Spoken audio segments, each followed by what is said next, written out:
Assalamualaikum warahmatullahi wabarakatuh. Hari ini kita akan belajar tema 3, subtema 1, pembelajaran 3. Yuk kita ikuti bersama ya. Kali ini kita akan belajar kertas di sekitar kita.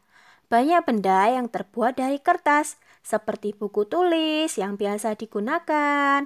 Contoh lain apa ya? Iya, tisu, kardus, dan koran juga terbuat dari kertas. Nah, bagaimana ya proses pembuatan kertas? Nah, Bu Rani punya videonya. Yuk kita saksikan bersama. Kontenku adalah animasi pendek, gambaran sederhana tentang proses pembuatan kertas di pabrik kertas. Pohon yang dipakai untuk bahan pembuatan kertas adalah cemara, pinus, akasia, bambu, dan sebagainya.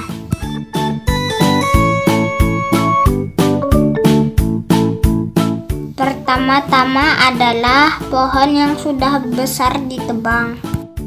Pohon yang sudah ditebang disebut long atau kayu gelondong.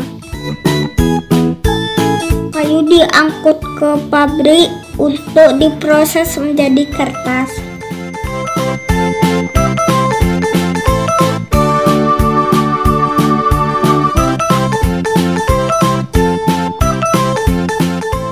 Di pabrik, proses pertama adalah kayu dikelupas dan dibuang kulitnya terlebih dahulu.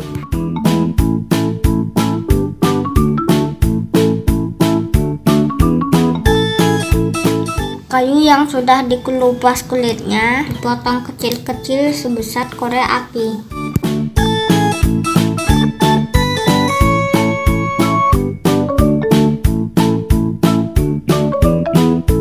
Potongan kayu kemudian dicampur dengan air dan bahan kimia, kemudian direbus untuk dijadikan bubur kertas.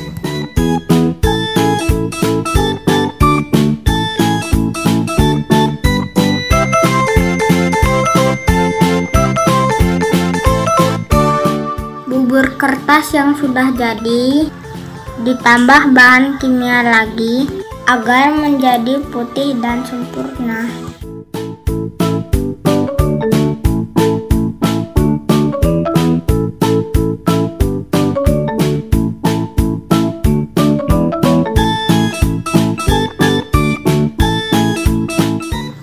Bubur kertas yang sudah putih siap dicetak menjadi kertas dalam gulungan yang besar.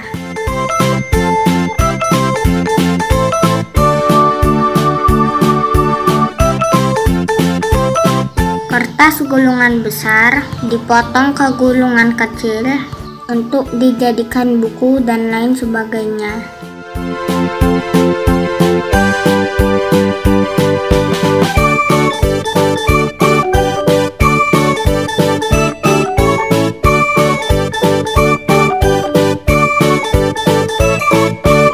Ayo selamatkan pohon dengan bijak menggunakan kertas. Nah, itu tadi proses pembuatan kertas. Sebuah fakta menunjukkan kalau kita menghemat 1 ton kertas, berarti kita menghemat 13 batang pohon besar. Wow! Nah, mari yuk kita bersama-sama menghemat kertas. Nah, ini ada pesan dari Udin dan teman-temannya. Kalau kita harus bisa menghemat kertas dalam menggunakannya. Nah, setelah membaca wacana di atas tentang kertas di sekitar kita, yuk kita mencari arti kata dari kata-kata berikut ini. Kita bahas bersama ya. Yang pertama adalah selulosa. Selulosa adalah polisakarida yang dihasilkan oleh sitoplasma sel tanaman yang membentuk dinding sel, atau bisa juga karbohidrat kompleks atau polisakarida yang ditemukan dalam struktur dinding sel semua tumbuhan. Kemudian yang kedua adalah lunak. Lunak bisa kita katakan lembut atau empuk. Kemudian yang ketiga adalah molekul, bagian terkecil senyawa yang terbentuk dari kumpulan atom yang terikat secara kimia. Berikutnya adalah ampas. Ampas artinya adalah sisa barang yang telah diambil sarinya atau patinya. Kemudian bawahnya adalah pulp, yaitu campuran bahan selulosa seperti kayu, kertas, kain bekas yang dilumatkan dan dimasukkan ke dalam air untuk membuat kertas atau bubur kertas. Kemudian pipih. Pipih bisa kita katakan adalah tipis rata. Bawahnya menyerap. Menyerap adalah masuk ke dalam melalui liang renik atau terutama tentang barang cair, meresap atau merembes. Selanjutnya, kardus.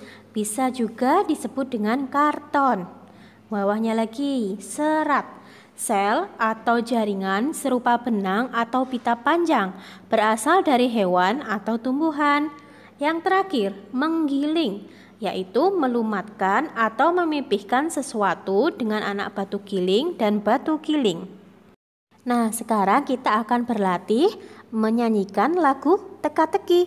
Boleh diiringi dengan tepuk tangan ya.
Nah, kalian tadi sudah menyanyikan lagu teka-teki dengan diiringi pola irama.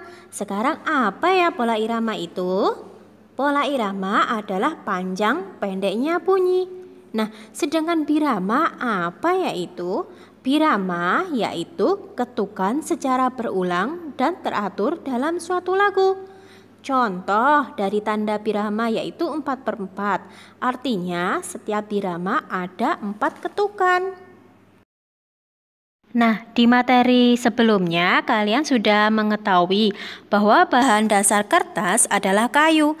Kayu berasal dari pohon. Yuk kita perhatikan pohon-pohon yang digunakan sebagai bahan dasar kertas. Nah, di dalam gambar ada pohon pinus, pohon akasia, pohon jati. Pohon mana yang paling tinggi? Nah, bagaimana cara mengukur tinggi suatu pohon? Nah, kita pasti menggunakan yang namanya alat ukur. Alat ukur panjang benda bermacam-macam.